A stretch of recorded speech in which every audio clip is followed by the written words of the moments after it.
Hello and welcome to another special episode of Talking Loyal. And tonight we're joined by former professional footballer Reece Brown. Welcome, Reece. Thank you for having me. Good evening, mate. How you doing? I'm good, thank you. Yourselves? Yeah, all good, all good. All good. Good stuff. You been up to much today? Just been playing a little bit of golf today.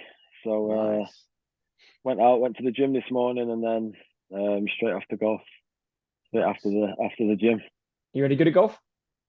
I'm okay. I'm all right, to be honest. I don't actually have a handicap because I'm not a member anywhere. So it's probably the next step that I'm going to do. But I just due to some of my old my old agents, they have like a spot every day at Moxham Hall, so I tend to go there every now and again. Or pretty much, well, it's not every now and again. It's pretty much nearly every day, to be fair. Decent. But I'm a lot of the driving range at the minute. Nice. Just trying to work on a few things to better myself. Perfect. Like before, I guess we like to do a few quick fire questions, and tonight's no different. So, Jack, if you want to start us off, first one. Yep. Reece, who did you support when you were growing up? And on that, did you have a favourite player from that side? It's a weird one actually. It was Arsenal growing up until a certain age, and my favourite player was Dennis Bergkamp. And then I think when I got to a certain age where I understood that my brother was obviously playing for United, I kind of was a bit of a traitor and switched across.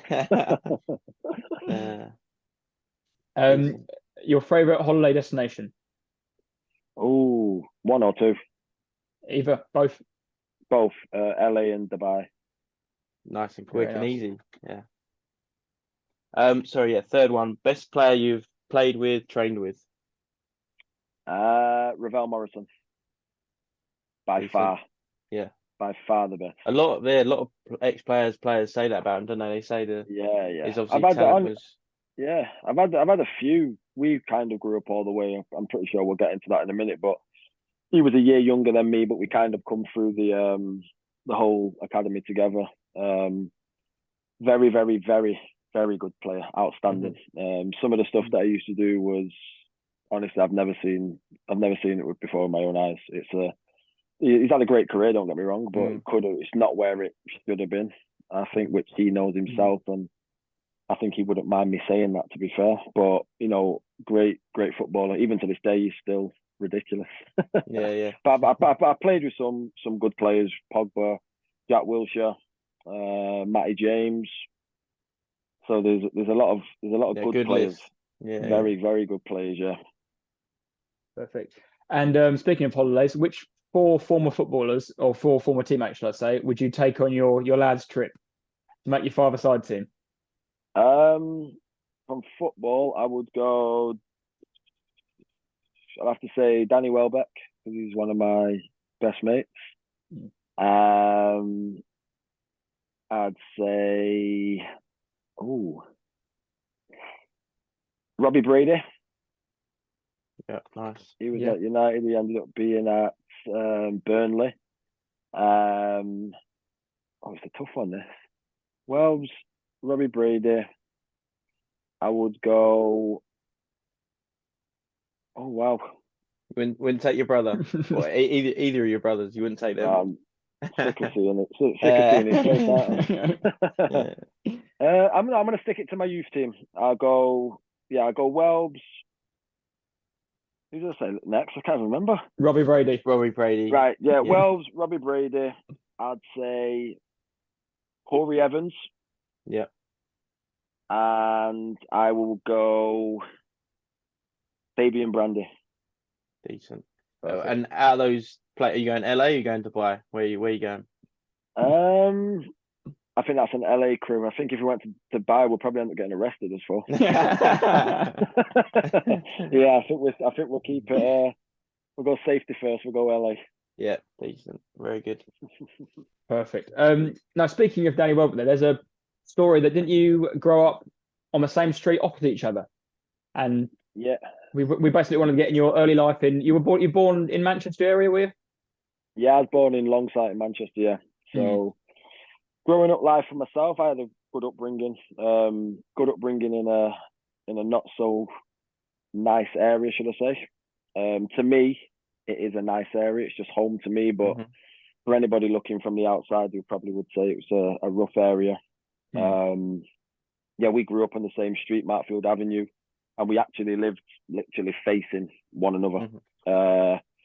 It was only, I think when we was about 12, 13, his house and the row of houses in front got knocked down because what they were doing in the area was they were trying to block off all the alleyways because everyone, as I said, it's not a great area. So there's a lot of motorbikes, naughty boys, naughty girls, everything's going on around there. So yeah, as I say, his house got knocked down and he kind of made a park in front, which was supposedly to be better for the kids growing up. It's like a little five-a-side pitch on concrete as well. So yeah, we grew up on the same street. He's a year older than I am, but we kind of played Fletcher Moss Rangers, which was my Sunday league team.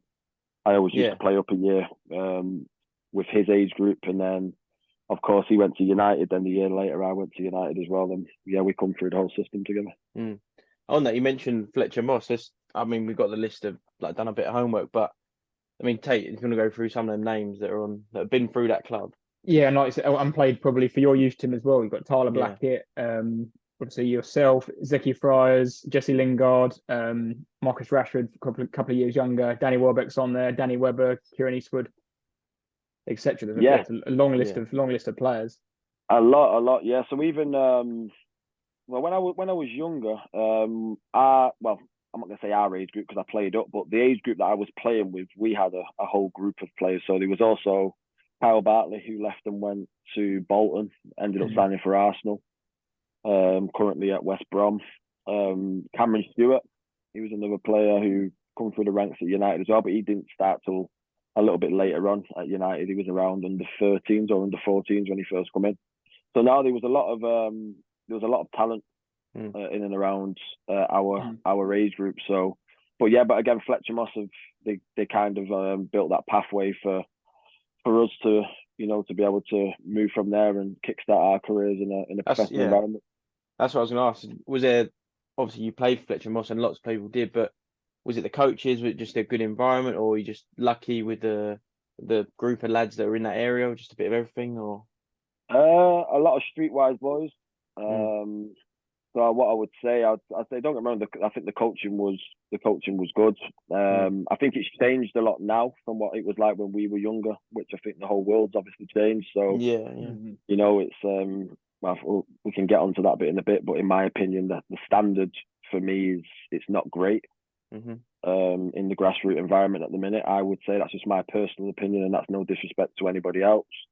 But I'll probably say that the thing with us when we were young, it was, and I can only speak for myself, everything was just football. There was no mobile phones. I didn't have a mobile phone until I was in year 10. PlayStations, I didn't have internet in my house till I was in year 10. So everything was literally just football. That's all we knew, and so it was every day. So again, it was a lot of that street football, which again, if you've got plenty of you doing that, you can make something out of that in the long term. Yeah, and on again, similar to with a group of lads, but obviously you got two, I think, older brothers. Is that right? Both older brothers. Yeah. Were they, when, like you said, you were growing up, was it always football? Obviously, because of Wes, and is it Clive, your older brother, oldest brother? Sorry. Yeah. Clive was the best player out of us all, to tell you the truth. To a certain degree, Clive was a bit of a naughty boy, should I say? So he lost his actual. He was at City, Clive, and he got released due to hanging around with the wrong people, and he had an accident on a motorbike where he's chopped off his ankle. Literally chopped it off. So he ended up getting released from there. He still played like Stockport County and lower league like Woodley Sports and teams like that, but he just never really kicked on. But no, it was pretty much all football in my family. Even though my dad, when he passed away when I was 16, but he used to play cricket. My dad, right. So I think it's always been go or not. I have gave it. It's not really me, to tell you the truth. No. I would watch it like a whatnot. I could play it. Like I enjoy doing it. Like when I'm involved, but I wouldn't say it was something which I was very good at. Right, fair enough. So with Fletcher Moss, is that like just a normal Sunday League team, Sunday like your local team, or is it like a bit higher up on academy level with just sort of United scouts coming there often, or what's that setup like down there? So Fletcher Moss is just a grassroots Sunday League team. So yeah, based in central Manchester, or South Manchester, should I say, a place called Merseybank. And no, it's just your average grassroots environment. So you've got the training sessions once a week, and then games on a weekend. That's all it was for us. Yeah, nice. And yeah, so obviously you moved on from Fletcher Moss. You're only young, like was it 9 or 10? I think you moved into United. Yeah. So when I was it's changed now. So academy now starts at 9. When I was younger, it was 8. So between like 6, well, I'll probably say 6 and 7 because I always used to play a year up. So between 6 and 7, I was going to the developments between United and City, and then at the end of it, I had a choice to make in terms of, do I go to Man United or do I go to Man City? And yeah, I chose United. I think a big part of that obviously was my brother being in there. Not that I didn't enjoy it or anything like that, and that was like my final decision. But I can't remember everything, but I obviously chose United. In a way, it was the team that I kind of changed and supported. Brother was there. Felt comfortable, confident. The players that were in there, I knew a lot of people due to obviously being at Fletcher Moss. So yeah, it was definitely my number 1 pick. Yeah. Did they sign a cluster of players from your age group when you were 8/9 then? That you said you knew a few players, was there? Yes, well, in my actual own age group, there wasn't many. So there was a lad called Justin Pickering, who he was at Medlock Rangers. There was a lad called Nicky Ajose. He was at Medlock Rangers. There was one called Brad Byrne. He was, I don't even know where Brad was actually. Oh, all right. Well, put it in this way. In my team, there was me and a few others who went to different teams. So it was only, I used to play kind of a year up. So my first year, I played a year up with like Danny Welbeck, Cameron Stewart, Kyle Bartley. And then obviously when they get to the ages of 9, that's then when they could sign at United at the academy. So I was still then at the developments, but I always used to then train up with them still at the academy. But I was also still playing for Fletcher Moss because you weren't allowed to sign, well, not at 9, under 8, sorry, because it was under 8s when I was younger. So between 6 and 7, I was developments, but at 7, I was kind of playing with the year up at United in terms of the academy, just training. And then the year later, then I signed in the academy there and become the new under 8s. Nice. When that moment was happening, you were going to sign for Man United. Obviously, you supported them. You growing up them. It's Manchester United. Was it that feeling, or was you like, it's like Fletcher Moss, just another team? Here we go. I'll give it a good go, sort of thing. But if you want me to be honest, I can't really remember much, to be honest with you. But if I could probably say anything, and just knowing what I'm like anyway, and being in and around that environment, and I'm sure we can get into a little bit more of that later. But for me, it was probably just normal, if that makes sense. Because, for me, I was fortunate, obviously, to have my brother where, I got an insight to what other people don't see. So maybe, not that I wasn't grateful for it or anything, but maybe I didn't really take it all on board as much as maybe I should have, because again, it was just normal. That's normal to me. So I have it all the time. People will say to me like, "Oh, your brother's Reece Brown." And it's like, that's just my brother. Do you know what I mean? I don't see it as anything big. But I've had that pretty much coming through United. It's not that like, wow, look at Wayne Rooney, or wow, look at Paul Scholes. Like, that was just normal. That was just like, Scholes, who was? Are you all right? That was literally all it was. So yes, I wouldn't say it was anything in terms of like a big wow for me. Just knowing myself, but maybe as a kid, it might have been a little bit. It might have been a little bit different for sure. Yeah. So when you were at United, what were they like with terms of like academical school with your football? Are they up to a certain age that they make sure you've got to get the grades before you can play, or is there anything like that? When you turn 16, it's just football. You can do what you want. So everything was just football. Yeah. So it's something again which I am against it and not against it, and I never have to experience it, of course, but I do believe that education is massive.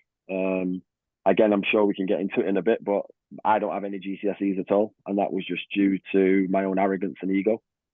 But if it wasn't for me playing football for as long as I did and having a career in the game, and obviously maybe not going into the coaching side of it, I think that I could be in a bit of a pickle personally, because again, I've not got the education behind me to be able to probably go and get not that it wouldn't be a decent job or whatever it would be, but maybe something which I might have enjoyed maybe a little bit more. So when I was younger, it was I don't remember much of the primary school bit, but I remember all the high school bit, and all the high school bit was we had a mentor in school, which was my PE teacher throughout the 5 years that I was there.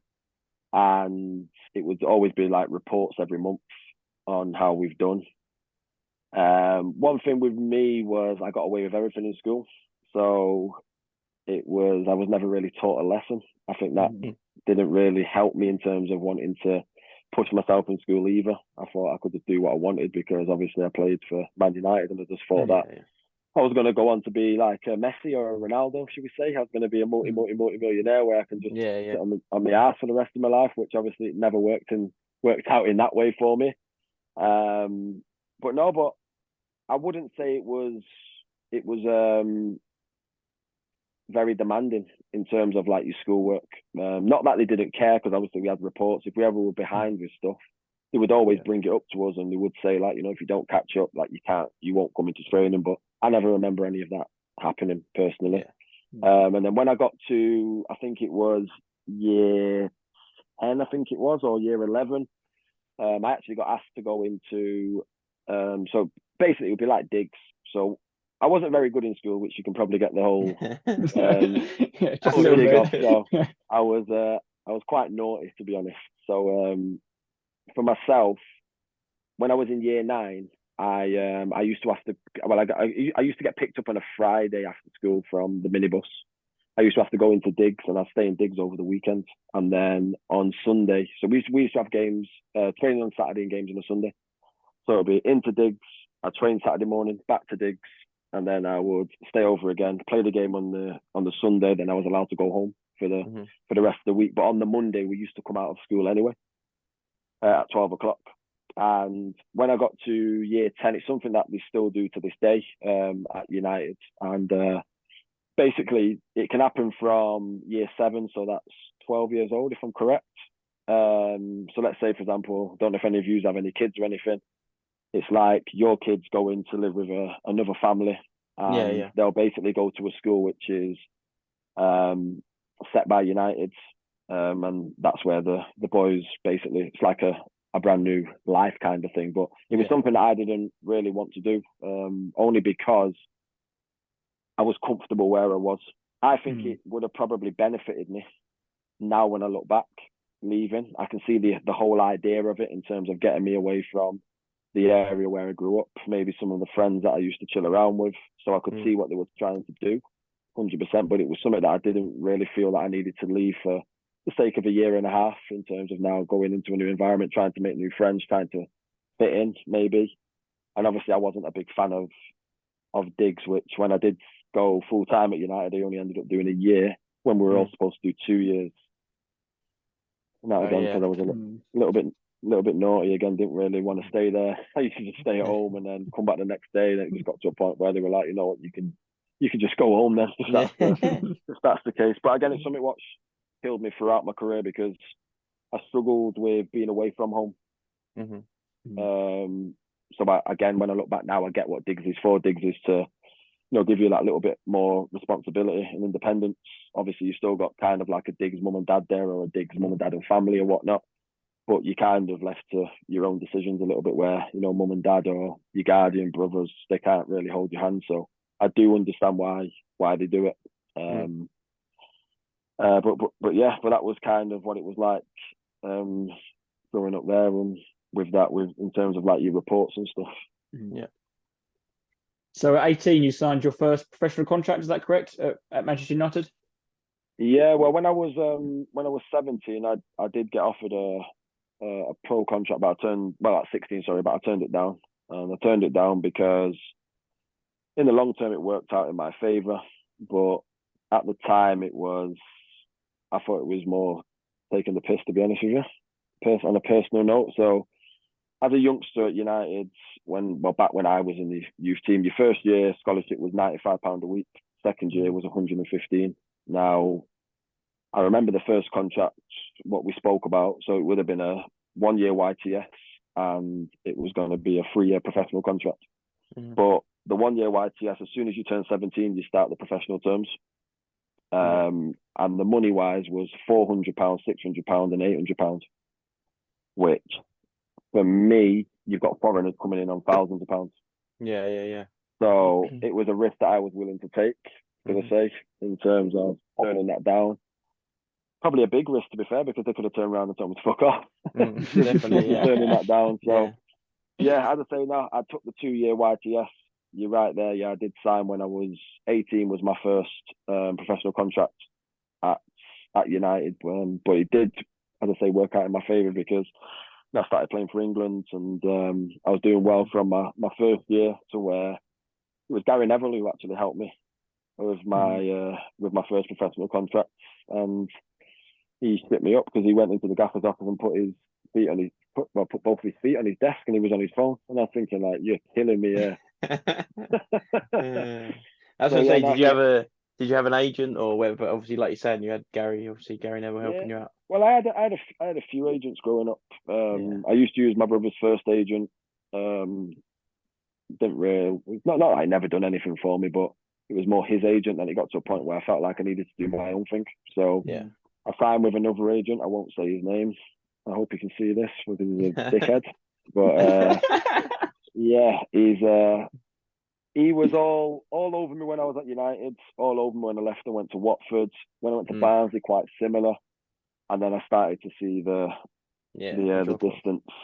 distance from him. And then when I stopped for Barnsley, which we can get into in a bit, I went back to United and started training for a bit. Then he wants to get back in touch with me, because they're all generated to one thing, and it's money, ain't it? So yeah.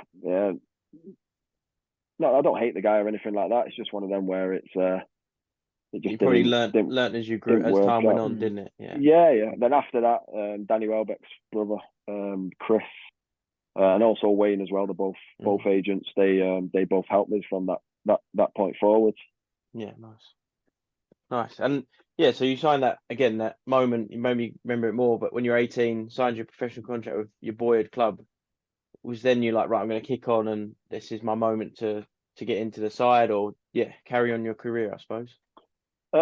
Yeah, I think it's going to sound funny when I say this, but when I was in that environment, and it's not just me, this, because I know this happens there, and you might understand it a little bit when I explain it, in terms of what you see, maybe not knowing the kids in these environments. This won't be just United. I think this will be all your big clubs. Now, it gets to a point where, so for example, at 16 years old, I think for myself, if I was playing at like a Crystal Palace, or if I was playing at like a Stockport County or Rochdale or an Oldham, I think that my career would have been different in terms of, like you said there, like your professional contracts and where you would have played. I think I could have been playing first team football. I only say that because when I started playing England, you've got players which I would play over, and it doesn't mean just because you're playing over them that you would do what they're doing. It's no disrespect to them boys either, but for example, Nathaniel Klein, and what a career he's had. He's still playing in the Premier League now, but when we was younger, I'd play over him at England. And if you look at him, he would be at Crystal Palace playing week in, week out in the Championship with nearly 100 appearances at 19. I've not got one. So it got to a point for me where I just felt like, if you look at the squad, it was difficult. I was in there as a centre half. It was only when I went to the reserves that I started playing holding midfield, and the gaffer really liked me in that position, which I had a really good conversation with him when I signed my contract after that. But yeah, there was Wes, there was Rio, there was Vidic, there's Gaznev, there's Evra, Craig Cathcart, Danny Simpson, Johnny Evans, Richard Delat.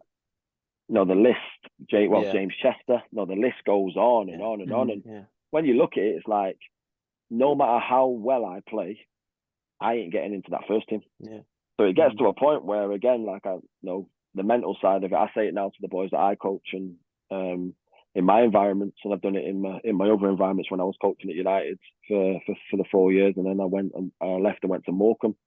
But for me, you've got to maintain that high level of performance, and You've got to be as fit as possible, as strong as possible. But the main one for me is the mental side. It's as mentally strong as possible, because football's just a game of emotions. So I'll be honest, I don't blame anybody. I blame myself. I don't believe that when I was in them environments that I used them environments to my best benefits. I was more comfortable that I was in there. I was more relying on my talent than trying to push myself. As I say, I was a quite big boy anyway, so I never really tended to have to do gym. I could get by due to my weight and my physical attributes. I could do it that way. A very good example would be like a Mike Keane. Mike Keane, at 16, 17, he wasn't, not that he wasn't wanted, but he was offered like a part-time scholarship where he went more to college. I know if you go and look at the career that he had, and one thing I can say about Keane is every day I could see him going like this every day, and I could see him slowly creeping up to me. Still didn't hit me. It was just like, no, it's all right. He's the one who, he only trains once a week. Do you know what I mean? He only trains twice a week. Same thing with Tom Cleverley. Obviously, he was a couple of years older than me, but Tom Cleverley actually didn't even get a contract.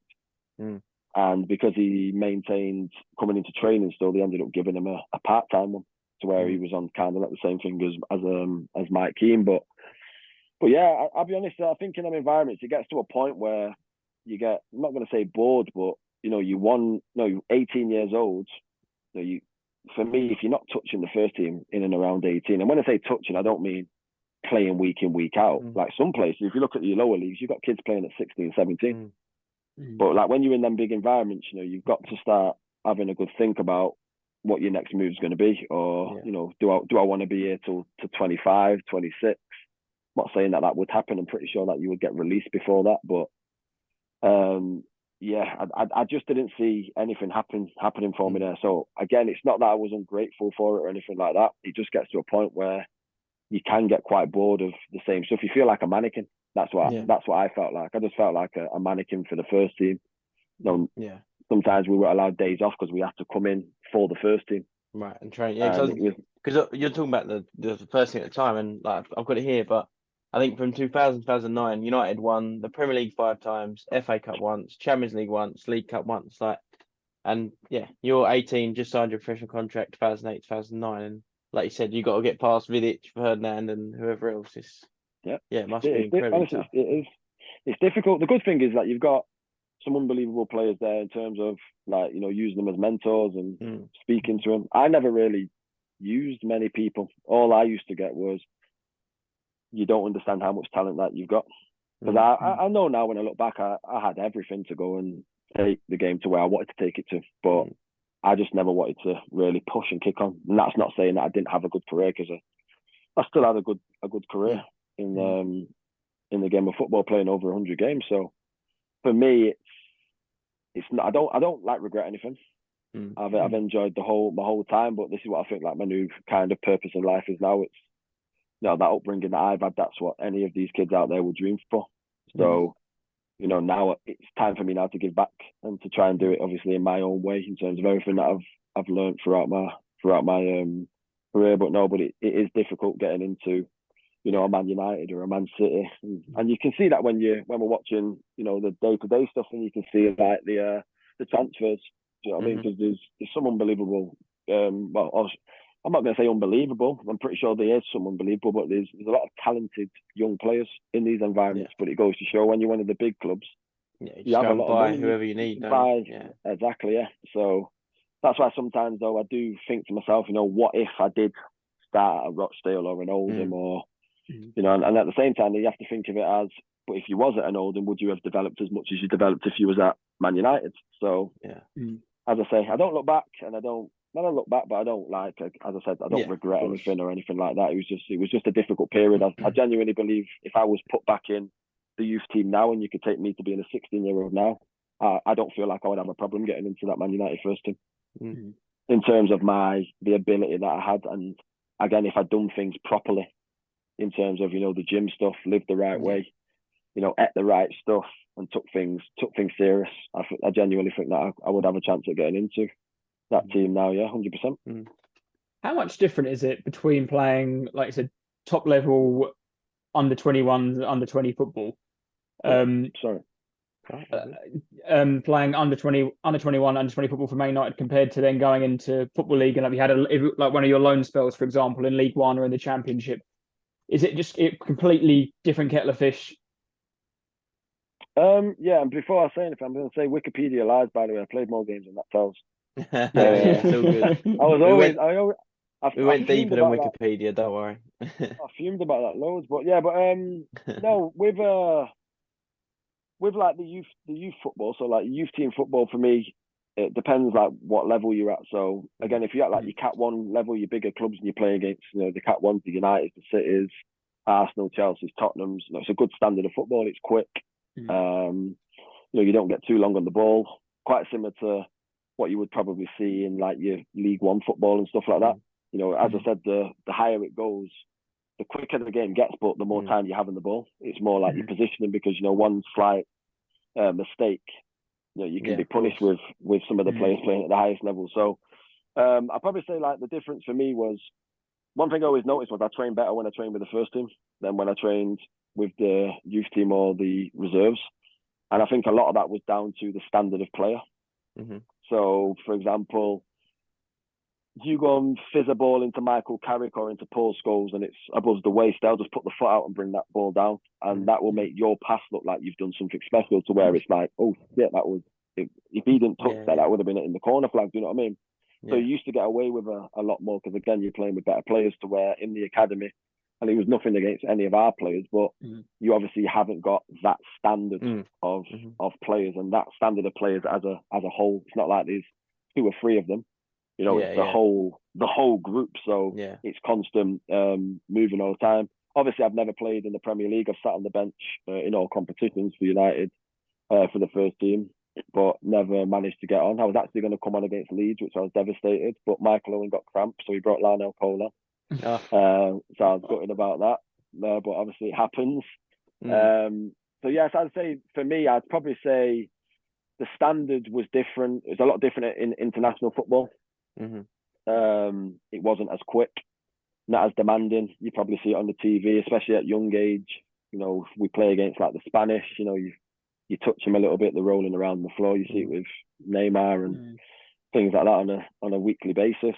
Which I think is quite pathetic, to be honest with you. But then it's funny when they do it to you and you're rolling around and they want to pull you up.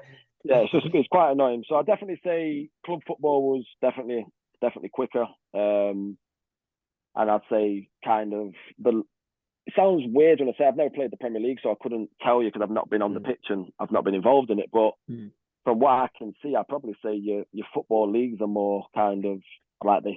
They are. You're right though, because you go lower down, even to non-league level.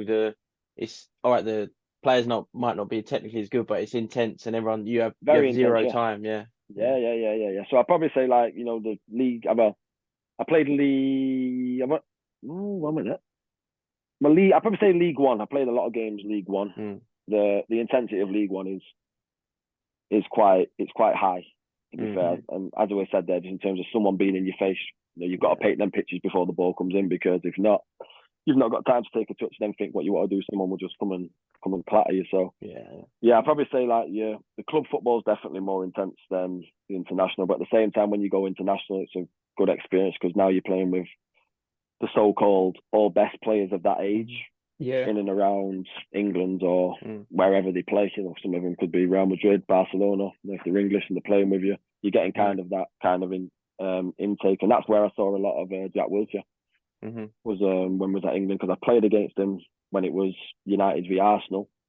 We were actually the first team to play at the Emirates when it first got built, and he was a joke in that game, like ridiculous. But like you look at him, you think, how's this small kid or small boy doing this stuff and dictating play so much? But unbelievable, and it goes to show again the heights and the levels that he took his career to, and you could see that at 16, 17. He played with some special players in that under-21 side. You touched on Pogba, Lingard, Michael Keane, Robbie Brady, Josh King. With the sort of touch on the Pogba thing, was that sort of similar to? Do you think he got a bit fed up with looking at that team and seeing Scholes, Carrick, and all these great centre midfielders in there, and he couldn't see an avenue to get in there? Did they not really give players a chance too much there, or was that just because the standard was too high? I'll be honest with you, I think it's because there's a lot of players. There's a hell of a lot of players. There's some players that we've not even mentioned. So I think the problem, and I don't know the whole ins and outs of it. I've had a chat with him about it when I was in United and I was coaching about, you know, how he ended up kind of leaving and stuff. And what he told me, it was well, I think it's kind of out there, to be fair. I think in one of the games, he said it on his podcast, all that Amazon thing he done. Yeah. I think it was something about he played a defender in midfield when he could have played and he didn't play. So that was kind of showing like disrespect or something like that towards him. I don't know. Again, who am I to say anything about Sir Alex Ferguson? You know, best manager in the world. So I'm not disrespecting or sitting there saying I'm right or this happened or anything like that. I don't know. But again, me playing with him, he was a very, very good player. I think if he would have stayed at United from the start, I think he would have got a chance.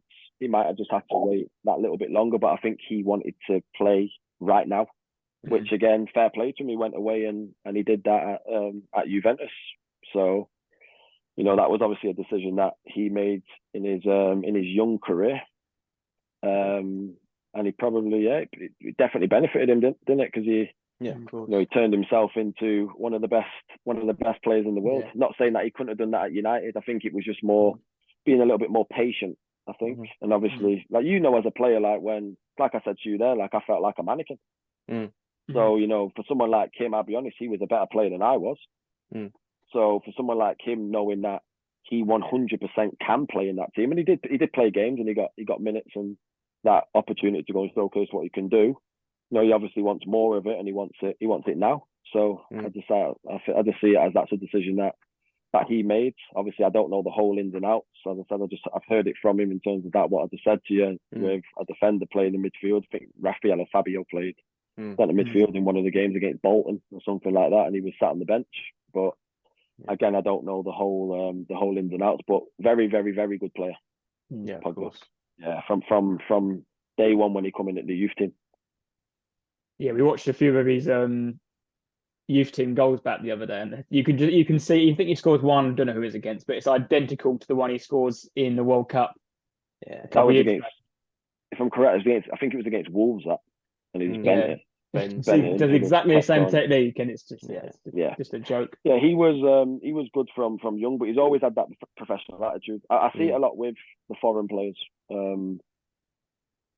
I see it like, I don't know, I've heard it a lot as well. I think because English players take things for granted a little bit too much. So, you know, just in me speaking about myself, it was a lot of partying and stuff. So where, you know, you don't tend to see the foreign players. I think Cristiano Ronaldo said something about when he was at Real Madrid. He said that's the difference between the young players in Spain to the young players in England. And it was something in terms of the young players in England want to go out and party every week.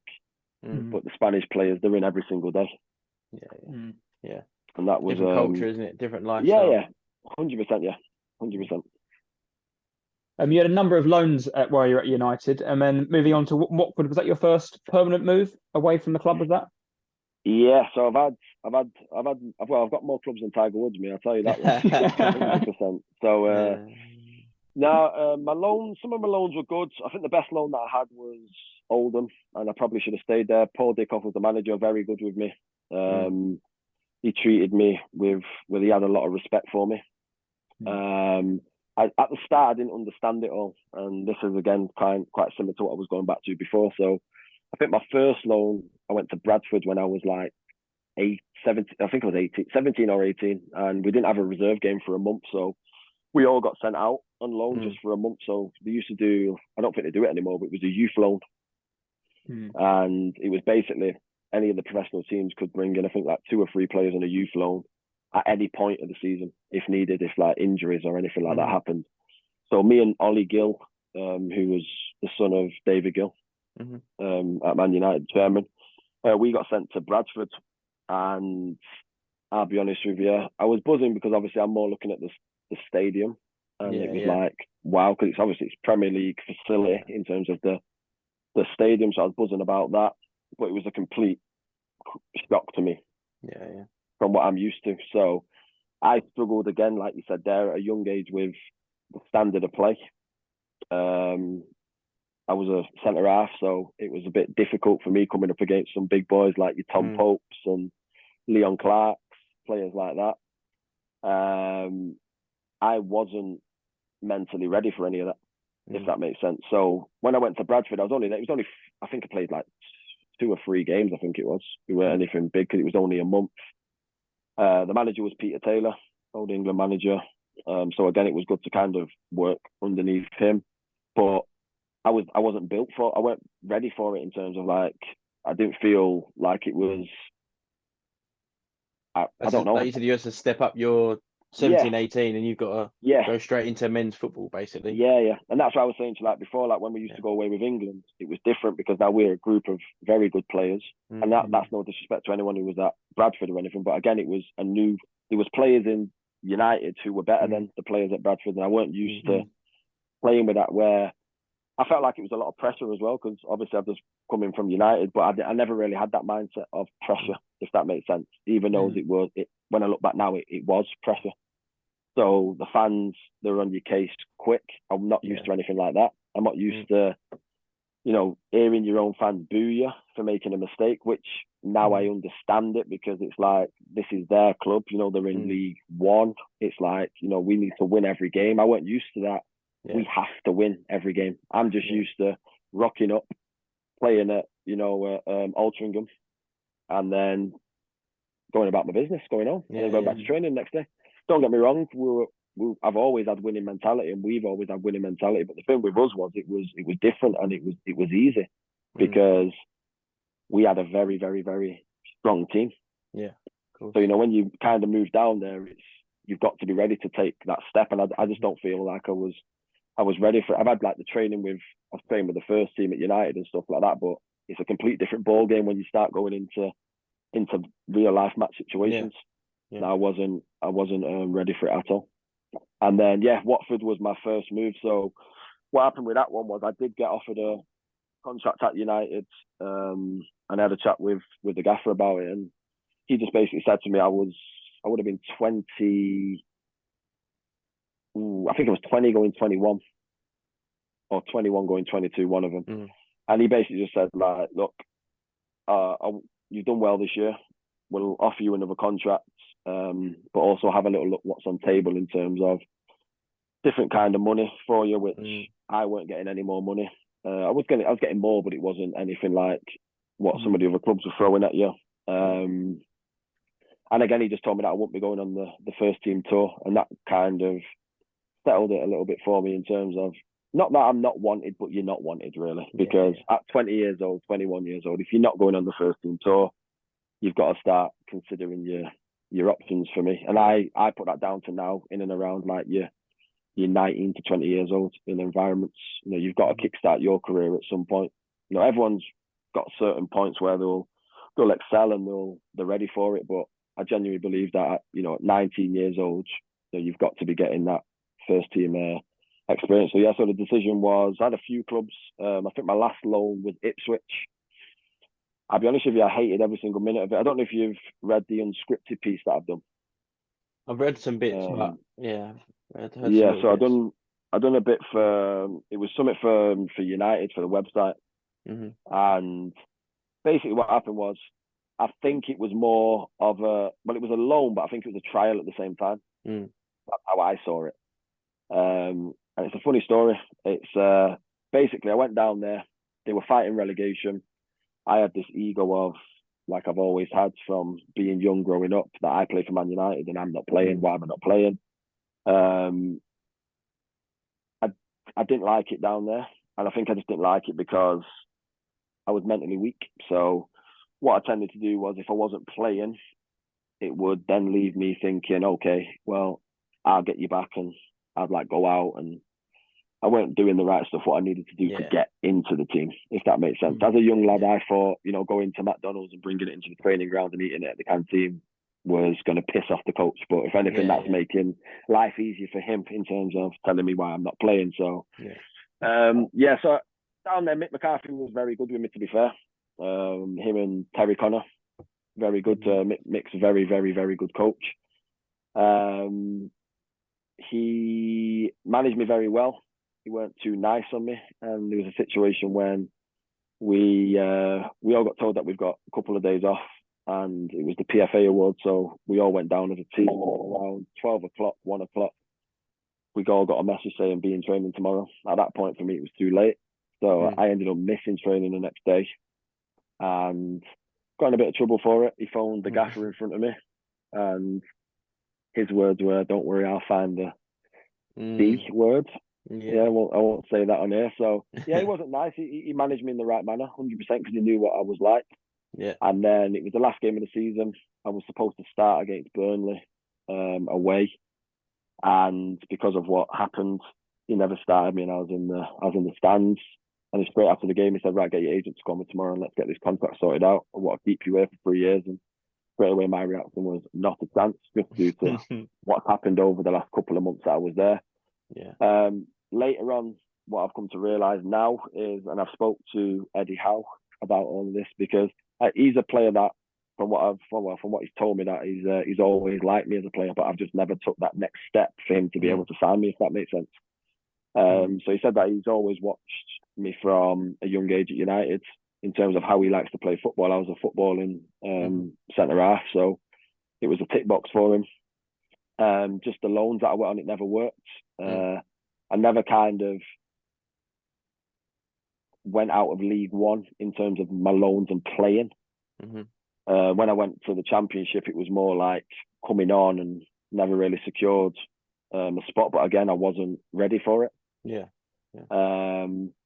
So basically what the whole point of me going to Ipswich would have been was, it was for me to go down there to play a season, for him to sign me at Bournemouth.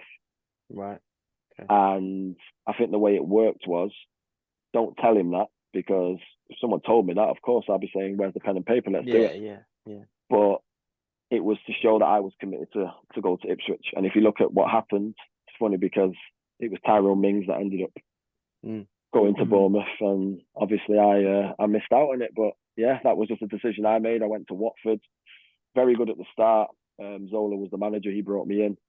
I enjoyed it. I think it was 2 or 3 games into the season, I was on the bench. I went in with a bit of a different mentality, because I had Troy Deeney as well to help me as like a mentor. And I never got too big for my boots, because he would always make sure he kept me grounded. Obviously the captain of the club, probably definitely the highest paid player at the club, for sure. And that was a lot of money in the Championship. I had a lot of respect for him. And after 2 or 3 games, Joe Lekstrand, a Swedish first team international, he got injured. I come on at half time at Reading away, ended up getting man of the match.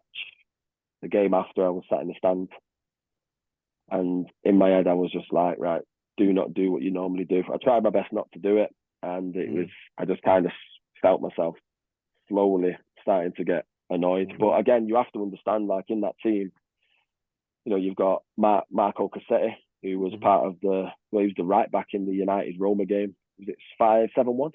7-1, yeah. 7-1 at Old Trafford. He was the right back playing for Roma. So who am I?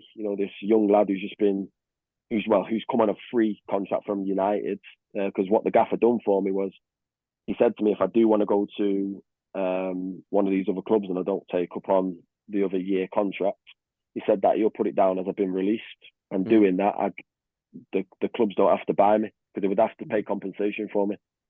So he was nice to me in that sense, to where obviously I generated, but I got more money from doing it. So he looked after me in that situation, which that's the respect levels for that is that it goes a long way, that stuff, for me. He didn't have to do that at all. I played a couple of games after, but again the team was a good team, and I can't complain. I've got a fight to get in, and I was young. Just before Zola left, I had a conversation with the chairman and the owner, and they were massive fans of me as well, to be fair. But I just couldn't focus and believe in what they were saying, because sometimes it's just word of mouth for me. Do you know what I mean? You're telling me something, that it's actions, but what they were saying was, it was basically, don't worry, in 2 years, at the end of this season, next season, basically, you'll be playing in the Premier League at Old Trafford. I promise you. Obviously, that year we never went up. the year after, that was then when it was just getting a bit too much for me, and new manager come in when Zola left. It was an Italian guy, couldn't speak a word of English, and he kind of just threw all the young English players to the side. So we were kind of just training on our own. I was homesick. As I said to you before, I wasn't used to. I'm not good at being away from home. Well, I wasn't good at being away from home. I'm fine now, obviously, but back then I wasn't good with it, and I think that goes back down to like the digs conversation. I didn't do digs properly, and so I just wanted to go back home. So it was a few. They wanted me to go on loan to Stevenage. I wanted to come close to Manchester. So it was. I spoke to my agent, and he basically just said, like, let me have a little look around. And he got back to me in a couple of hours and said, like, Carlisle will take you today. So I was just like, you know what, let's do it. So I just looked at it in terms of, I'll be honest, I didn't even know where Carlisle was. But when I went on Google Maps, I saw it was close to Newcastle. Yeah, and obviously closer than Stevenage.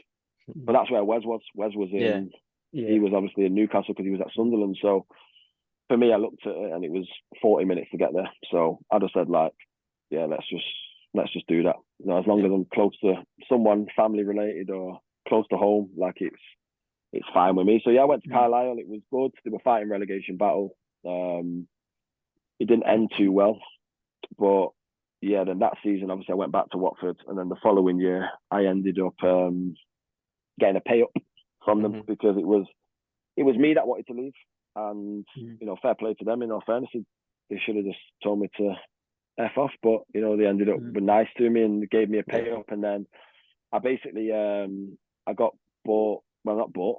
I went to Barnsley.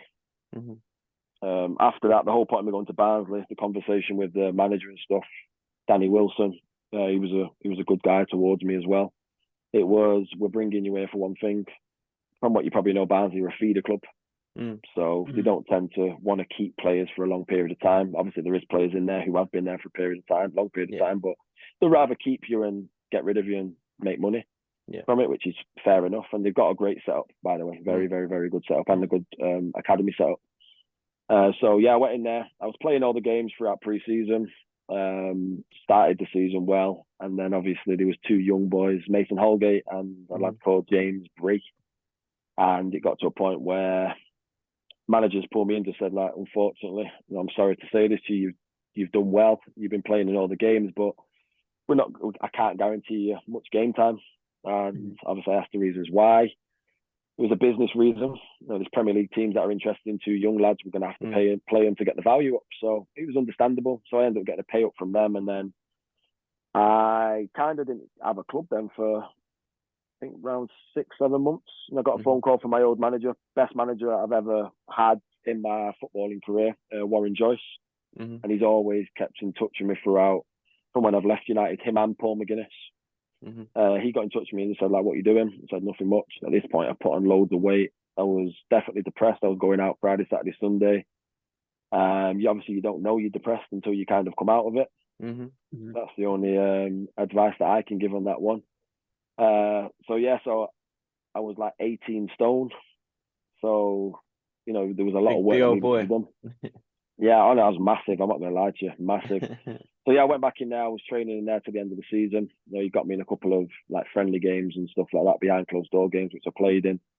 And then he sorted out for me to go to. Well, I listened to his advice because funny, because when I was in United's reserves, he said to me, "You're going to either do this the easy way, or you're going to do it the hard way," because he could see he's a master. He's a master in football, 100%, and he's seen probably loads of me before. And he basically said to me that you're going to do it the easy way or do it the hard way. He went, but that choice is yours. And I just laughed at him.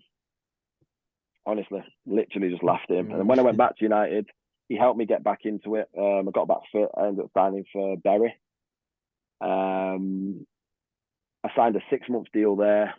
And then after the 6 months, I got myself into the team. I signed a rubbish contract because I had to sign it. There weren't really many places that were going to take me. At that point, I was probably about, 23, going 24.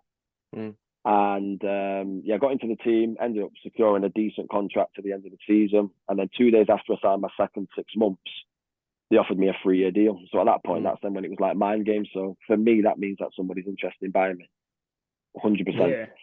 The money, what they were doing and trying to throw at me, I didn't like it.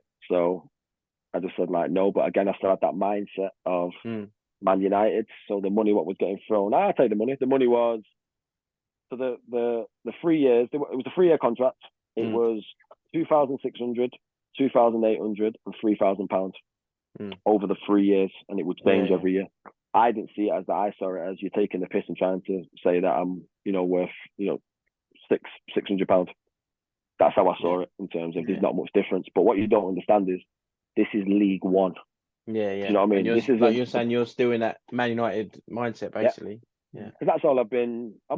That's all that's been cemented to my head is that when you're in an environment, you're in an environment to get into that first team. That's all I knew was Man United, and I found it difficult when I left to understand that you're not a United player anymore. It was still cemented because when you've had that from a kid, if you think about it, 5 years old being in that development all the way through to 21, that's a long time. That's a lot of information that's been cemented into my head, and I needed to get rid of that bad habit of what I had.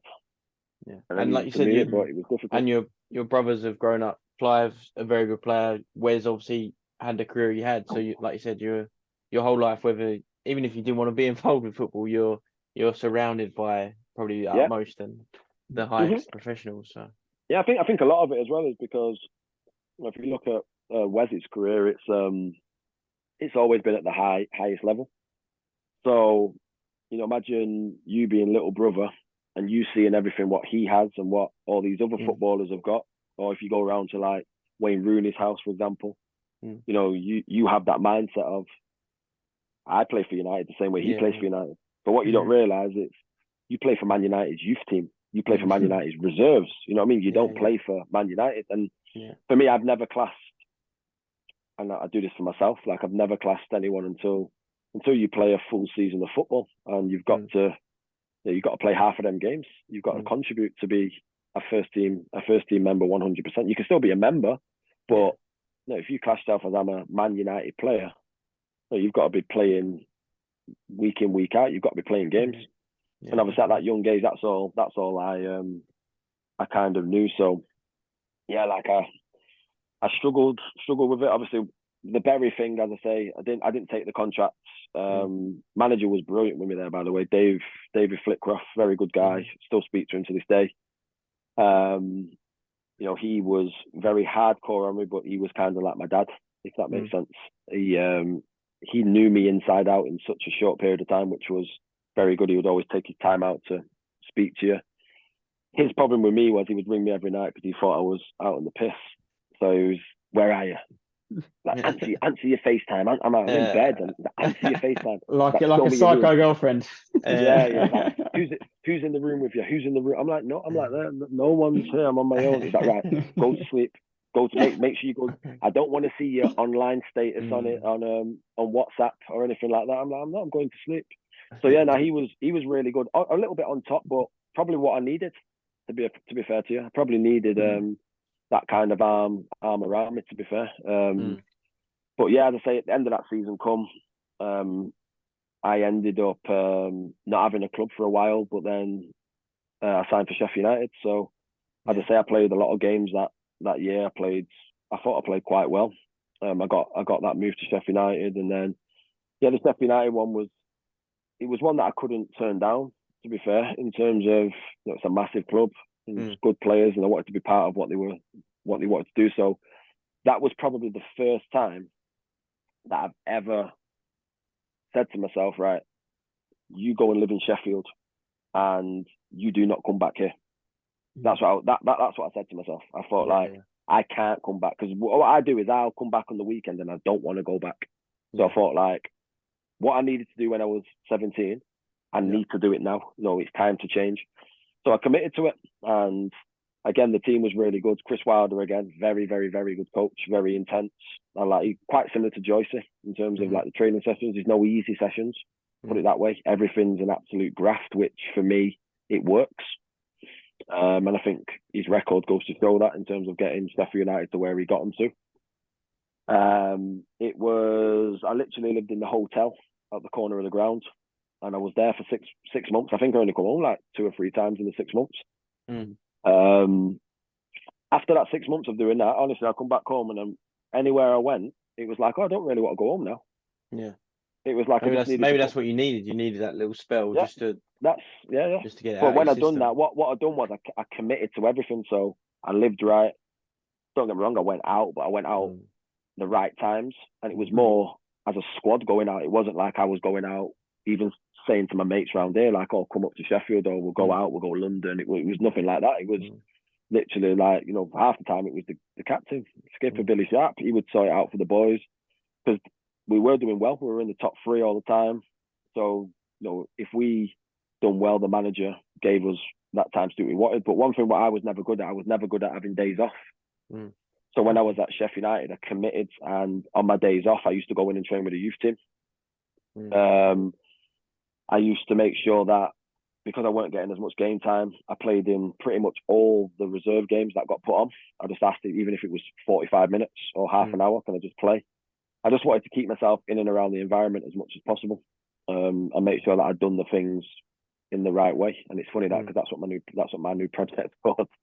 To make sure that I've done it properly to give myself the best possible chance. And again, like even some of the games I played there, I thought I'd done well, but the team that they had, it was a very strong team. It was basically, I was there to push Kieran Freeman, who was the right wing back, very good player. I think he's at Portsmouth now. But basically what happened was after the 6 months, it was then a decision again that I had to make. I could have stayed there to the end of the year. But at that point, I was missing football. Because I've not really played. So there was opportunity for me to go back to Bury. So I took that opportunity, went back to Bury. This time it was Chris Brass, who was the manager, or caretaker manager, should I say. If you don't know who that is, he's the one who, it's funny this, have you ever seen the own goal where the player kicks it off his own nose? Yeah. That's him, yeah. So he's a good guy. He was brought up at Man City, so I've known him again since I was young. So I went back in there, played. Ended up getting injured doing my knee, and then obviously a new manager come in. It was I forget, Lee Clark from Birmingham. And my knee weren't even ready to play, to be fair. And it was we were fighting relegation at this point. Not like we weren't in the bottom 3 or 4, but we were. What League One's like. You can win 3 games and be top of the league from being bottom of the league. It's crazy. So he ended up saying to me that I need you to play in the game. And what I got told from the surgeon and from the people at the doctors, or the hospital, sorry, was you can't play on this till the end of the year. But I had no choice because I had no contract at the end of the year. So it was one of them where I'm going to have to take the risk. So I played in the game. We played against Rochdale, played really well. We secured promotion. I think I trained once for probably about 4 or 5 months. I didn't train. No, not 4 or 5, but probably about 3 to 4 months didn't train. And then literally I trained one day and played full 90 minutes. Honestly, probably the best I played as well, because I knew what the circumstances were. I knew that I needed to impress. So we got safe. And the week later, he said to me, that was on a Tuesday night. And on the Saturday, he said, I need you to play again. And I just refused. And I just said, like, no, I'm not playing. But he was like, but I need you to play. I said, no, I get what you're saying, but look at my knee was massive. So I'm saying to him, like, look at my knee. And you have to remember as well, in the lower leagues, there's no security. So if I go and break my leg, you get a 20 grand payout from the PFA. So realistically, I'm thinking to myself, if I've got to retire after this, if I do really bad damage to it, then I'm fucked. So I thought, like, I'm not taking it. So I stood my ground. We all had meetings on the Sunday after that game, so the day after, and he basically just said, like, I want to keep you on, because for months he was saying to me, get your agent to call me, let's sort out a contract. Really want you to be here, and whatnot. I find you, I think you're going to be a big part of this project for what I want to do next year. So I was like, sweet. Never answered the phone. And then, as I say, I ended up sitting down with him on the Sunday, and he just said to me that I can't sign a player for next year who's injured. So I said, like, that's fine, I respect your decision, no problem. Got a little bit pissed off about it, to be fair, because realistically, like, you're asking me to play. I'm putting pretty much my body on the line here. Even though I'm not even 100%. Do you know what I mean? So, no, it was more like of a thank you very much kind of thing. So, I ended up leaving there. But it was funny because straight after I come out of that meeting, it's not even a lie. This I remember getting to the gates because it's we used to train at City's old training ground at Carrington next to United. As soon as I pulled out the gate, I thought like, oh, not like fuck this place because I liked it at Bury. That was like my best football that I've played, to be fair. And as soon as I turned onto the road, my phone started ringing, and it was Keith Hill at Rochdale. Yeah. So he basically said to me like, "What are you doing next year?" And I just said, "Oh, well, I've just come out of a meeting, and he's told me that he's not keeping me because I'm injured." And his words were, "Is he fucking stupid?"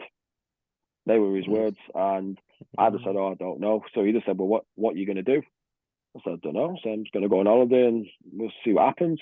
Yeah. So he said to me, he went, "Fuck that. Tomorrow morning, 9 o'clock, be in my office and just put the phone down." So I was just like, you know what, I'm going to have to go. Choice. No, I didn't really have a choice. So I thought, you know, I'd rather get something sorted now than leave Yeah. everything. And again, it was close to home. I didn't really want to, I'll be honest, I didn't really want to move away from home again because I was getting to kind of that age where I don't know if you can tell, but the same shit keeps happening. Yeah. 6-month contracts. There's no security. Stability. You know, Exactly. Yeah, there's nothing there. So so I went the next day. He said to me that he liked me as a player. Obviously, I played very good in the game on the Tuesday when we played him, and he just said, "I want to give you a contract here for next year." So I just thought, you know what, first person that come to me, let's just sign it. So signed that contract there, and then it was funny again because I was in at Rochdale. Keith Hill, I don't know if you know, but Keith and David Flitcroft, who was my first coach at Bury. Keith Hill was always the first team manager, and Flickers was always his assistant. So the same people. And them two and the best mates as well. So when it was when I went in there, he was good with me and he pushed me and stuff. Again, he was like my dad. He was always on top of me, like over the top, but he knew he had to be to get the best out of me because I can switch off like that. And I was playing all the time. Then all of a sudden, I just got a text message one morning saying that actually it was before the text message. It was, you know, when the transfer line's about to close. So he just brought me in. I played all the pre-season friendly games. I played all the games up to the date where the contract, the deadline was going to close. Played the game on the Saturday. On the Monday went into on the Sunday went into training because we had a game on the Tuesday. And full game on the Saturday. And then on the Sunday, I got a phone call from Brian Barry Murphy. And that was, we used to call him BBM. He's at Man City now. I think he's the under 21s coach. I got a phone call from him saying, Cheltenham want to take you on loan, and the gaffer's told me to tell you that he's happy for you to go. So my first thought was, you can tell him to fuck off because I'm not going on loan anywhere. I said, I'm at home, I'm getting paid my money. I said, I'll just happily just chill. It is what it is. But I've always said to myself that year, I said it to Chris, who was Danny's brother, my agent. I said, if the same shit happens this year, I'm done. Like I'm not continuing with it because it was not like we weren't getting too much. It was I just wanted to change. It was getting to that point. Not like I fell out of love with the game or anything like that. It was just like I can't be asked with it anymore. It's just the same stuff, and I didn't really see myself going anywhere. But yeah, so I didn't go to Cheltenham. I just ended up staying there. Then about 2 weeks later, I got a message saying, "Do not come back until further notice." So I was like, right, that's fine, no problem. Because it was for a text. Fair play to who the manager is now at Rochdale, Jim McNulty. He was one of the centre halves when I was there, and he was the vice captain or he was the club captain, but he was the vice captain to Ian Henderson, the striker. And I got a phone call from him saying, like, "Where have you been?" And I said, like, "I've been told not to come in." And he's like, "Well, that's not what these are telling us in here. They're telling us that you're just not coming in." And I was like, "No," I said, "I've got messages on my phone." He said, "Screenshot the messages, send them through to me." So I sent them through because he was kind of like our PFA rep for the club as well. So it was literally the last day. Now, what he said to me was, call this number ASAP and tell him everything what's happened and just take it from there. So I didn't even know what was going on. So from what he told me, if I would have left that one more day, they would have been able to sack me because I've not been going into football because it was for a text message. I didn't know that. All this stuff is like things that we'd never know that goes on. And like, honestly, yeah. So again, it was no disrespect to them or anything like that. Like I was fine with it, but I spoke to the PFA. It got to the point where they said that I can go in and train, that I train with the youth team. It worked out that I couldn't do that because the youth team train on AstroTurf, and I've got a letter from because I've got bad knees. So I've got a letter to say that I can't train on the 4G or 3G or AstroTurf pitches. So I just got told to stay at home, and I just basically got paid and just stayed at home. So I was at home for about 3-4 months. Nothing ever happened. I got told to keep fit because I can be called back upon at any time, which I'll be honest with you, I didn't take any notice to at all. And it was weird. One day I literally just got a message saying be in training on Monday. At this point, I looked at myself and I thought, shit, because I've not done anything. I was unfit as anything. I still kept myself ticked over a little bit, but not like what I needed to be doing. In all fairness, I went back in and they tried to push me, and I was able to do everything. I just weren't where I needed to be. Felt like I'd done well. I was in there for 2 weeks. I even had like some of the boys, and then it doesn't mean anything, but they were saying like, you know, like, you're doing really well. Just keep doing what you're doing, because they could see what they were doing to me. They were just trying to mentally fuck with me. Yeah. And then 2 weeks later, he called me into his office and just said, you know, you can go home now and, you know, have a good summer, and I wish you all the best for the future. That was pretty much it. So I left there, and then that was when I called it a day. Yeah. And then that's when I kind of went on back onto the whole depressed again. But because it's been tough, hasn't it? You've been involved with football your whole life. It was a year and a half I done again, like a year and a half of just like going out Friday, Saturday, Sunday. I'll be honest, I was fucking falling asleep in pubs and everything. Like I remember I was asleep throughout the day and awake all night. That was my life for like a year. Which, like, I don't feel sorry for myself or anything, but at the same time I didn't know any different. Do you know what I mean? I didn't know what was what. I think the problem for me was I didn't know what to do next. At this point, I didn't even finish my coaching badges because we obviously, when we were at United and we were going through like our level 2, but I never completed it or anything like that. So it was like, I can't go into coaching. Then it was weird again. A year later, I got a phone call from a lady called Anne Wiley, very good lady, by the way. She was nothing but nice to me throughout my whole career. Always he was another one, to be fair, who kept in touch with me throughout my career. She was like the first team player liaison woman. She just messaged me saying like, what you doing? I've not seen your name around for a while. And I just said to her, like, I'm not doing anything at all. So I'm pretty much just going out all the time. And she just said to me, why don't you come in and see me at Carrington? I didn't want to because I felt more embarrassed, if that makes sense, because it was like, what's everyone going to say? I'll be honest, I was overweight again. It was, Reece doesn't play football anymore. Like, are people going to buzz off me? Are they going to respect that? I don't know. So I felt like a bit like I didn't want to go in. I remember pulling up and Scott McTominay was at the door. And I was in the car and I was thinking, fuck no, I'm not getting out of the car. I'm going to have to wait till he goes inside. And it was weird because he spotted me and he come over to me and he's like, oh, what's happening? And he just treated me like nothing's ever happened. So he was just like, oh, said like, obviously, because we used to play a lot of Fortnite and stuff. So like he come over, he was like, oh, son, don't. I was honest. He said to me like, why do you look so like nervous? And I said to him, like, I don't really want to be here. It's like, it's embarrassing. He was like, embarrassed about what?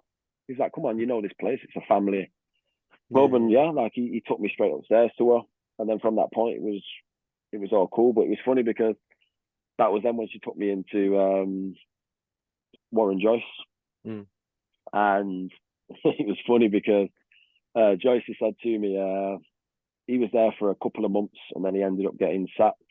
But he basically said, he took me downstairs, said, come, I need to have a chat with you. And this is when I stopped playing. So we went back down to the same spot. And he went, do you remember this? Do you remember this spot? Do you remember this moment? And I was looking at him thinking, I know exactly what he's going to say. And I'm thinking, I don't really want to say anything. So he went, you remember it, don't you? And he went, because I do. He went, do you remember? 17 years old. He went, what did I say to you? And I said to him, I said, yeah. I said, you were right. I said, you said, I'm going to either do this the easy way or I'm going to do it the hard way. And he went for everything with me, like he did when I was 17. He said, now you had everything. And we had a laugh about it. Do you know what I mean? He weren't like trying to buzz off me, but he was right. Do you know what I mean? I was wrong. He was right. He had my best interest. It's simple as that. And so we had a little laugh about it and then went back up to Anne and it was just like, you know, what do you think about coaching? My ego was not a chance. And it was her who had to say it to me. She said, right, stop being so full of yourself. You don't play football anymore.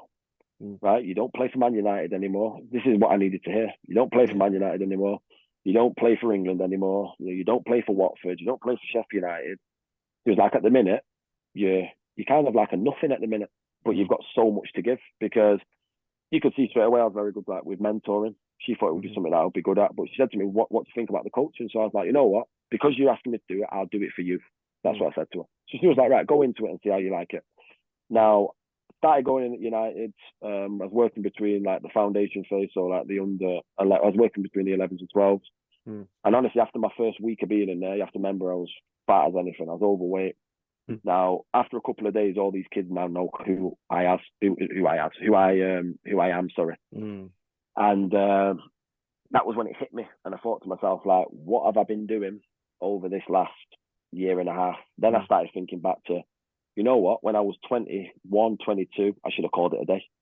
This is what I should have been doing. So this is literally now what I feel like I've been put on earth to do, if that makes sense. So yeah, I went in there. I enjoyed it. I was there for 4 years. I just never really felt like anything was going to come in terms of pushing up, or maybe that being wanted there, to be fair. So I went to Morecambe leading the under 15s and 16s, with hopefully the view at some point to hopefully take the under 18s. But again, nothing towards Morecambe.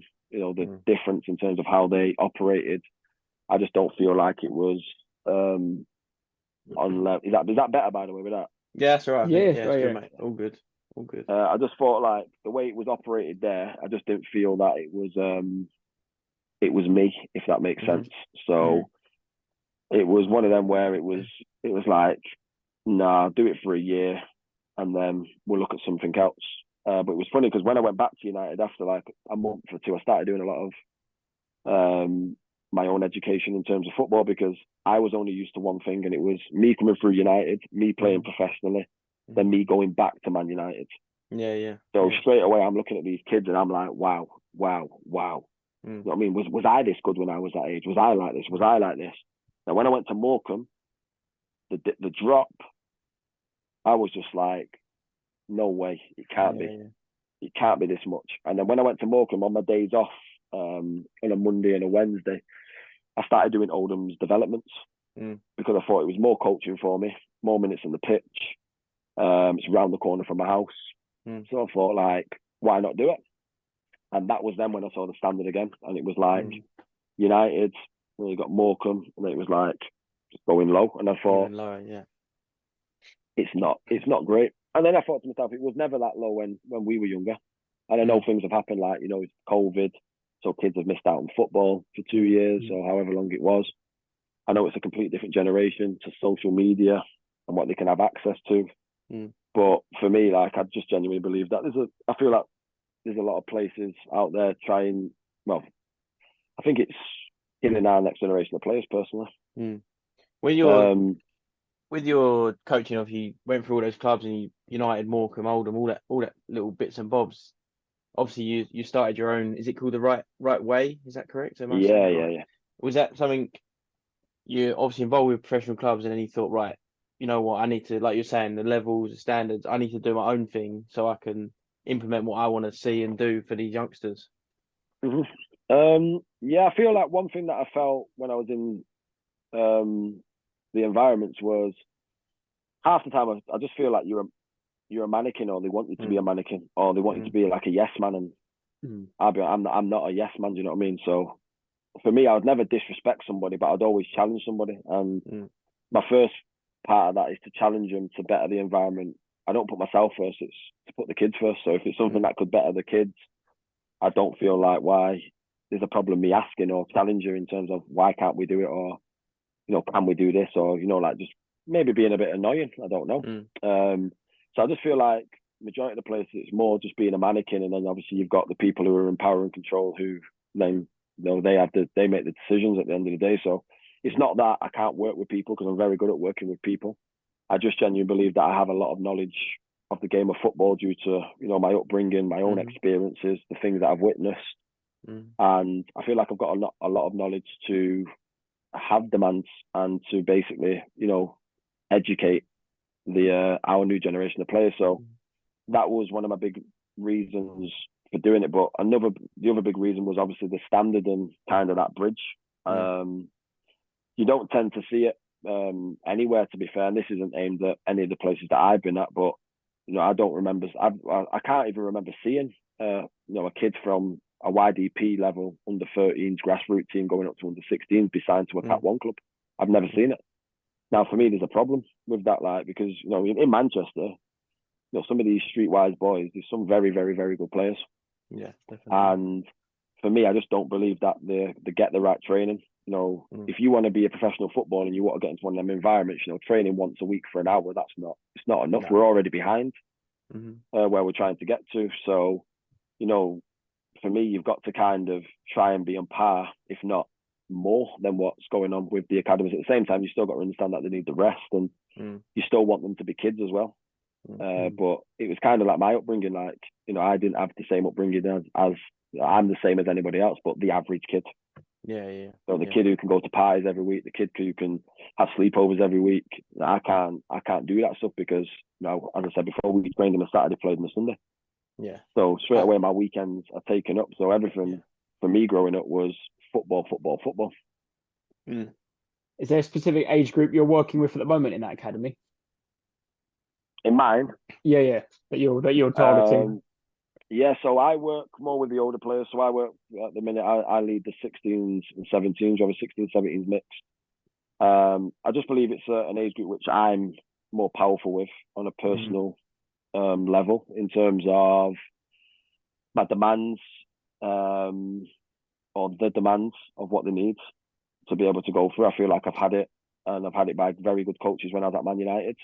As I said to Warren Joyce, my best manager that I've had, and every session it was like an army camp. He literally used to mentally try and break us, which again I genuinely believe some of these kids need at times to be able to, show that they can push, so that that they're not weak upstairs. But yeah, as I say, one thing that we do with what we do, we always work off topics. I think it's important that we've got, especially the younger age group, everything's got to be the basics drilled into them. So it's passing the ball 5 yards, passing the ball 10 yards, manipulating the ball with both feet, body shape on receiving the ball, movement to receive, playing forward, passing. I say to the kids all the time, when you cross a road and these cars come in, do you just walk into the road? And they'll be like, no. I said, so why, when you receive a ball, do you not get your shoulder? It's the same thing. If you turn, there's a player there, it's a car crash. Yeah. But again, I don't blame the players because this is obviously what they've been getting at a young age. And building up to where they're at. So even it can be frustrating at times. I've got a lot better at it, believe me, over the years. I struggled when I first started coaching because, again, I had that ego of not understanding that I'm now the coach. It was, I expected the players to be able to do it. And obviously coming off the back of playing the game and not having loads of experience coaching, I found it difficult. I used to get annoyed really, really quick. I had a few tellings off when I was doing my badges due to me walking off the pitch and stuff, only because I was getting very frustrated. But again, it's not an excuse. You know what I mean? It's something that I understand now. But again, I just needed to be educated. And one of the guys who worked there called Neil, and I've known Neil because I've worked with him at United and at England. Believe me, he told me about myself that day. I can assure you, I won't even hair dry treatment. Some of the stuff that he said to me, but he hammered the life out of me. And what he done was he hammered me and then done it when everyone else come in as well, which I needed it. I needed it in terms of I didn't know who I thought I was. I apologise to everyone because I was in the wrong. And I was no better than anybody else, and I didn't have to do it, but I also got all that group back together and I apologised to them and I told them on another day I'll come in and do another session for them. So. I done that. So, yeah. Do you think on obviously you told us sort of why you got into coaching, but now you coach, do you think you're also doing it because maybe you had a really bad coach, or you're doing it because you had, for example, Joyce? You're going about Joyce and some of these others. You had a really good coach, and you think, oh, I can learn little bits off them, or was some of. I'll be honest. I think the reason why I coach is because I'll be honest, I love coaching. I think it's really good. I work with a lot of kids and I do mentoring as well. So it's not like I don't charge anybody for it. It's a relationship, of course, that you have to build up with, the player and the parents in terms of the trust and stuff like that. I think it's always something that a lot of the stuff that I do within my coaching now, especially the mentoring side, it's a lot of stuff that I needed growing up. So where I want to try and make that difference to make things a little bit easier for the next crop or the next person who's trying to make that next step. So when I say that, sometimes people try and say, well, what about your brother?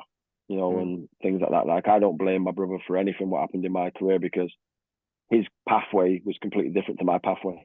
So for me, when I do the mentoring stuff, I always believe that you need your close circle, and then you need another circle, which is right next to that close circle. And in that little close circle, you need, your go-tos, the people who you can trust. That kind of, the mentor with me, it kind of turns to big brother, little brother. It doesn't tend to be like me questioning them on, how was your day? What did you do? It's just like a normal conversation. So I tend to do a lot of Zooms with the boys, and it's just, sometimes it's not even football related. Sometimes it's just to show that, someone that I'm here to speak. I'm here to listen to you if you want to talk. Because again, it's always things that I've needed. And sometimes you have to remember, you don't find it comfortable going telling mum and dad and big brother and big sister everything, or your uncle or your auntie. Sometimes I find it easy speaking to a stranger, to where like now I find it easy speaking, I'll be honest with you now. And a lot of that is obviously opening up to Chris when I was about 24, and I told him a couple of things which I thought were big things, and it was like, why have you never said something like that? It's not even that big. But a lot of it is working with the kids, because working with the kids, they're vulnerable, and you've got to look after them, you've got to show them that respect, that love and care, but at the same time they open up to you, which makes it easier for you to open up to them. So the kids have helped me massively in terms of opening up and probably being able to be the person that I am today, to be fair. I think a lot of that comes through working with the new generation of players, whether that's professional academy players or grassroots players. So the reason I coach is I love coaching and I want to make a difference.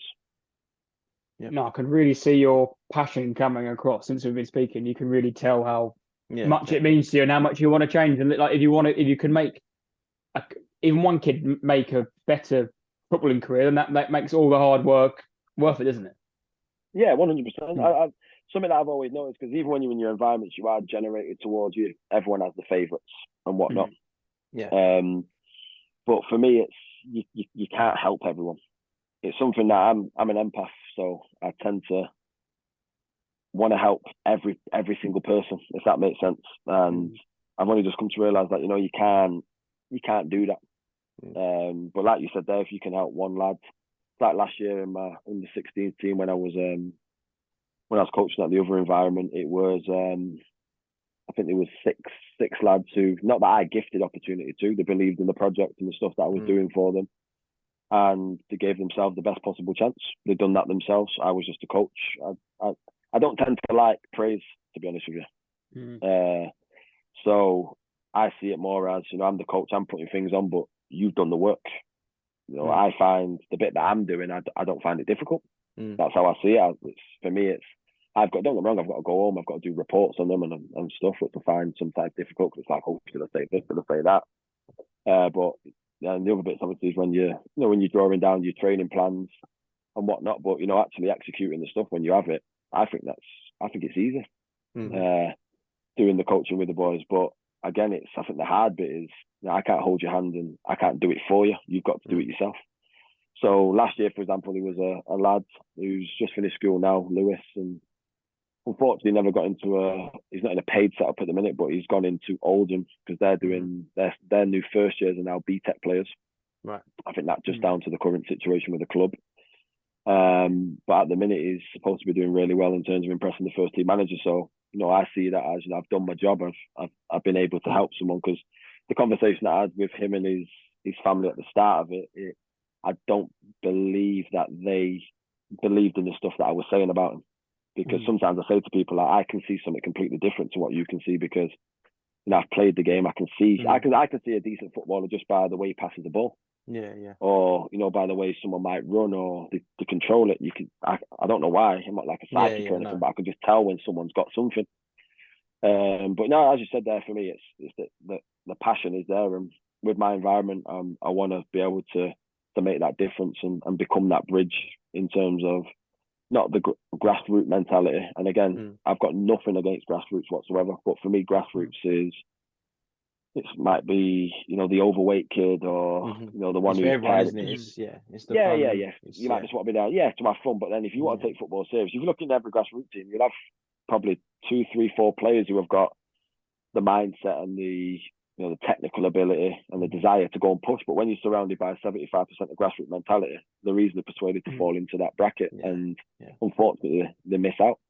And it's not just football; it's to teach them everything what comes with it. The discipline. Turning up to training on time, and trying to make every single training session, because you go into academies, the easy bit is getting into the academy. The hard bit is staying in there. There's always somebody willing to, or trying to take your shirt. And that's hundreds of thousands of kids. Who are trying to do that. So it's constant pressure all the time. And it's, again, as I said, it's maintaining a high level of performance and consistency. It has to be. Don't get me wrong, they're not going to sit there and say, I need to be a 10 out of 10 every day. We're not robots, we're human beings. But, depending what level you go into, you've got to be executing at a certain degree of an all-round footballer, especially at your top clubs. If you're going to Man United or Man City, you've now got to come with a whole bunch of things. Now, start dropping down the ranks a little bit, which pretty much a lot of players, especially some of the older boys in my environment, like none of them will be going to a Man United or Man City. I've had conversations with them, parents as a whole, and I've said that. Now I'm being honest and realistic. But, to get into some cat-free environments, you don't have to have that full package.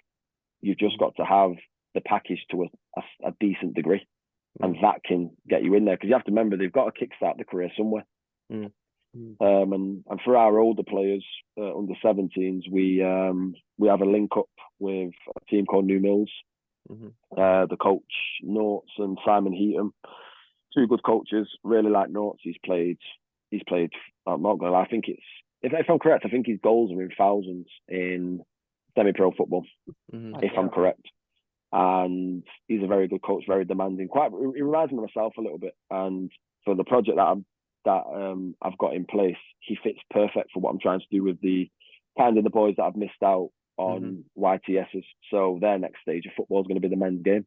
So it was important for me to still keep an under 17, or not to still keep, because I only just started, but to have an under 17s environment. Because if we're going to call it not good enough, if they're not good enough to get into a professional youth team environment, what chance do they have now going playing against people like me on a weekend? Yeah, exactly. So, I mean, it doesn't work. So they kind of get that extra year with us, where we coach them and educate them on the men's game. So what we tend to do is when they get to a level where we can see that they've got the consistency and the feeling strong mentally, physically, emotionally, everything, we send them on like a work placement kind of thing, where they follow the project of New Mills. So they'll basically follow their training program and follow all their home programs. So they'll turn up to all the home games. They'll sit in the change room before the game half time, so they can witness what goes on, because some of these boys think that I'm lying to them with some of the stuff that goes on. And the lower down you go, the more it's a different world, isn't it? It's a different world. Believe me, I've seen it at League One level, and I thought to myself, like, wow, is this really what goes on? And it's to give them the best possible chance. And from next September, I'll have the BTECs up and running. So again, that's kind of then another education route that some of the boys can have, and it's to give them that experience of living that life of a professional youth team player. But of course, education comes first. If you're not scrapped for your work, you will not train, you will not play at any point. Because I'm massive on the education side now. As we spoke about before, I've not got any GCSEs apart from my options, which was e-media and drama. Nice. I've got A-star in drama. This will be in Coronation Street. Very good.